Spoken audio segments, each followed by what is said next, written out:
Daryl, I was so tickled that when we first set foot in good old Selma at the when we were at the Foot Soldiers breakfast, people had on the T-shirts from the year before.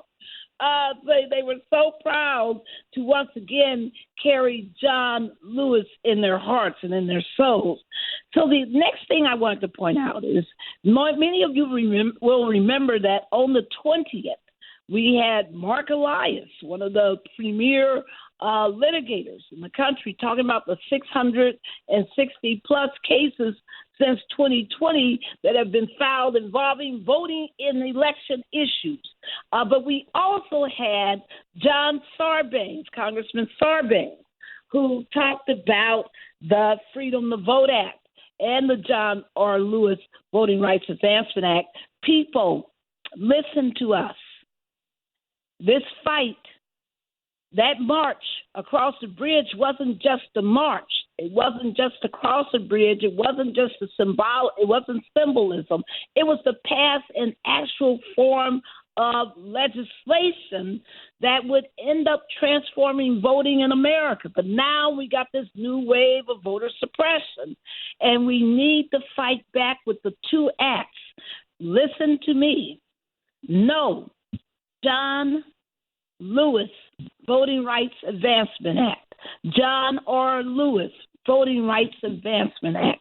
Know it in your heart, because what it does is it prevents people from discriminating in voting. Think about it. It stops the discrimination.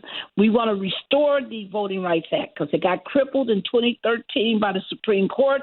We want to restore that act in its full glory and in its full meaning. We also want to pass the Freedom to Vote Act because you know that the most frustrating thing as voters is every state has their own rules and their own ways of operating. So some ban people from voting almost permanently if they've ever been incarcerated. Others say the minute your feet are on the street, you're good. And others say you never lose your right.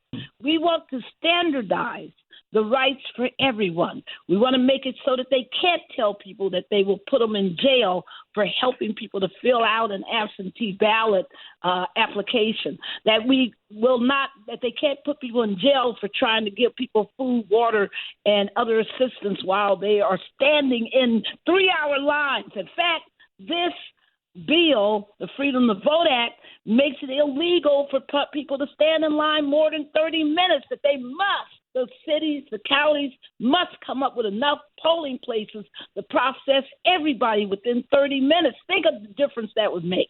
Mandatory early voting, all of these good things. That's why we need the Freedom to Vote Act, so that the law is the same for federal elections all over the country. Listen to me. This is how we honor John Lewis, Amelia Boynton, and the 600, and all of the others, the Cheneys, Goodmans, the Swerners, who gave their lives for this battle, the Fannie Lou Hamers, who fought over and over again, but also for those children who were with us on that bridge, those babies in the strollers, all of them, if we're going to have a democracy. So anyway, Daryl, I just wanted to make that point.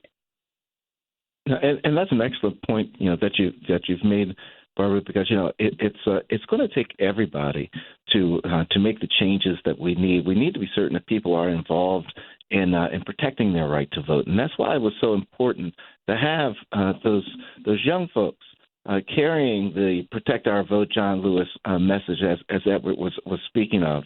And I'm wondering, have we been joined by Reverend Thompson, Mark Thompson, or Andreas Cubillos? Not yet. Stanley? So, Edward, one of the big things about this is that, you weren't doing this alone when you were handing out the placards and putting things together for the workshops that we held while we were in Selma. What did you hear happening from the other members of the team that were assisting you? Did they share with you some of their experiences?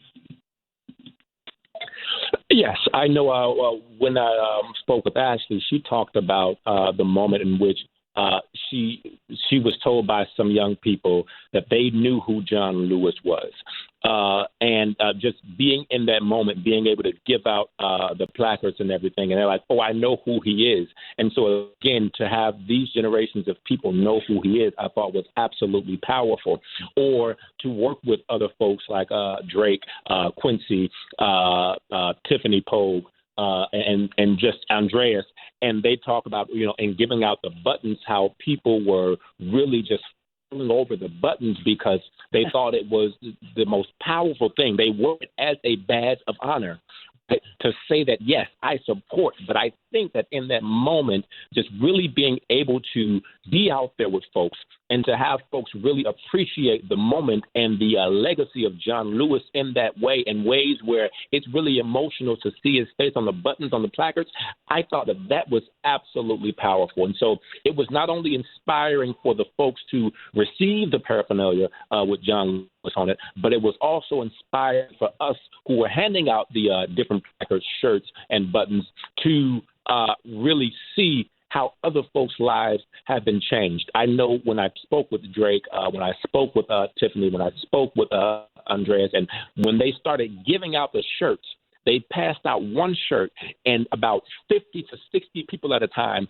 ended up rushing, to get more shirts. And so within the matter of about 10 to 15 minutes, all of the 300-plus shirts were given out because people were so excited to take the shirt and to wear the shirt as a badge of honor for the moment. And, Edward, I think you've talked Andreas up. He's now with us, folks. Welcome back to Igniting Change, Andreas Cubillos. Andreas, welcome to the show. Hey, thank you so much for having me. Happy to be on. And so this was your first trip to Selma as well for the Selma Jubilee. Can you share with our listeners what was it like for you? We open up the Selma newspaper the next day, Barbara, and whose picture do we see out there? There he is, Andreas Cubillos. What was it like, Andreas? This was I'm really just honored to have been able to go to the Jubilee and experience all of the incredible events that were happening. It's something that, a lot of people my age hear about. They learn about the civil rights movement. They learn about, what happened on the Edmund Pettus Bridge and Bloody Sunday, but they don't really truly get the opportunity to, appreciate and feel what happened on that bridge or what happened on that day. And so to get to attend this event and see everything and see all the people who were there was an amazing experience. I think it really help put into perspective, the importance of the work that we're doing. Because if we're not here to, continue on the work of the Civil Rights Act and, push for the John Lewis Voting Rights Advancement Act, we aren't doing our job, And so I really am just so glad that I had the opportunity to go and experience this with the rest of the TJC fellows who were there. All right. All right.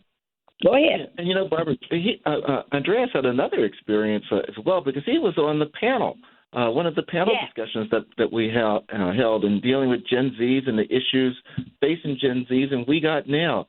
So could you share with us, Andreas, what that panel inclusion, what that panel experience was like?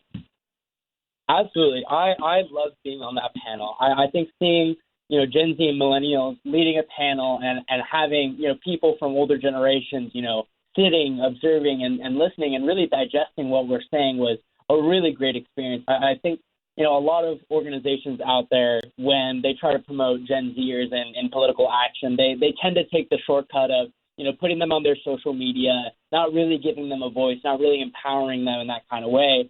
And so to be on the panel, to have, my voice, listened to and, having the people asking questions, wanting to learn more about my perspective, my fellow panelists' perspective.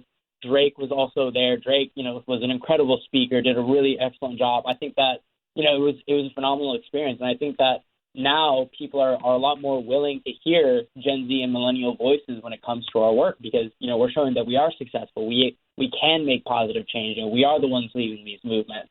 And so overall, just an incredible experience. And seeing all the people who attended was also really great. Yes, and Mark, have you joined us? Okay, we are looking for him to join us momentarily. So glad he will be on the show. I just want to, Andreas, What I noticed when the panel was happening was how silent everyone was and how they were taking notes.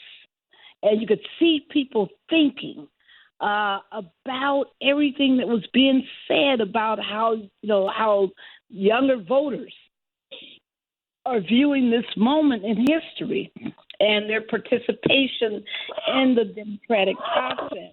Was there any highlight of this entire experience that will stay with you forever? Is there anything you want to relate to anybody?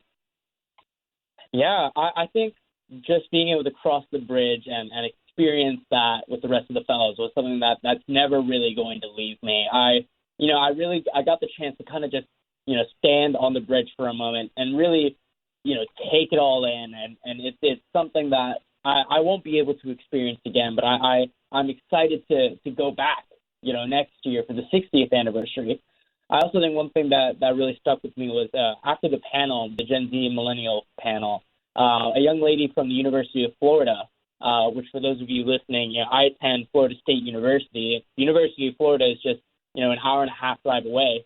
And she had, a list of questions for me. And so it was great being able to kind of share, more knowledge with this person who was also incredibly excited about the youth movement. And so I think those are the two biggest things that are going to stick with me, coming out of Selma and coming out of the Jubilee.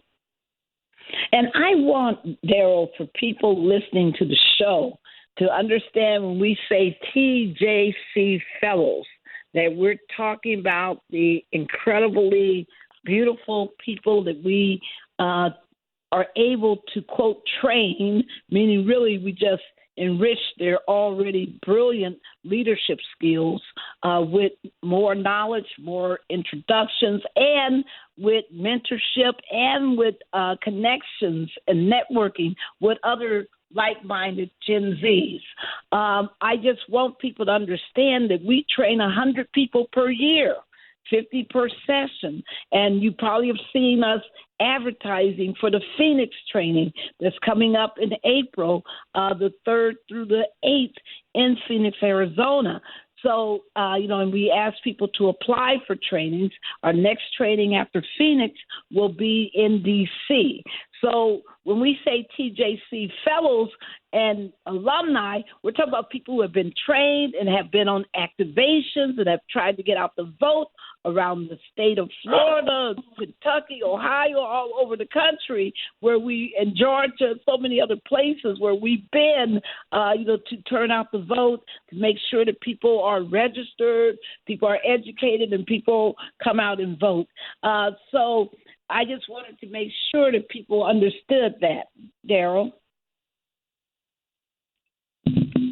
No, you're absolutely right, Barbara, because, there is a level of engagement that goes on, and many of our fellows and our alumni, they are just so incredibly active in the community. So when you hear the Edward Wards, when you hear the Andres Cubillos talking about their experiences, they had experiences before they came to TJC, but what they did from the training was that it just took it to another level, and it gave them greater exposure and greater opportunity to use the experiences that they already had and some of the foundational things that were already in place. So you're absolutely on point with that, Barbara, and I think it's so great to lift that up. Edward, Andres was talking about some of the workshops and what the experiences were like at the workshop. I know that you caught some of the workshops because we had you working so hard doing the workshops, running around. Was there any part of the workshops that stood out in your mind? I'm going to say, listen, I was running around working a lot, so I'm going to say I can't recall anything that primarily stood out in my mind because I've been in and out the whole day. So I'm going to be fair and say that. Well, that's okay. That's important. But Andreas, my favorite workshop, of course, is always the Gen Z luncheon, and it's always just stunning, and the food is delicious, unbelievable. A big shout out to Petway Cafeteria, and for Petway's, incredibly nourishing food. But I also thought and really enjoyed the restoration panel. because, this issue of felon restoration, of people being told they can't vote because they've been incarcerated, is such a serious issue. And most people have no clue how serious it is. They've heard the 6.1 million, and that shocks people.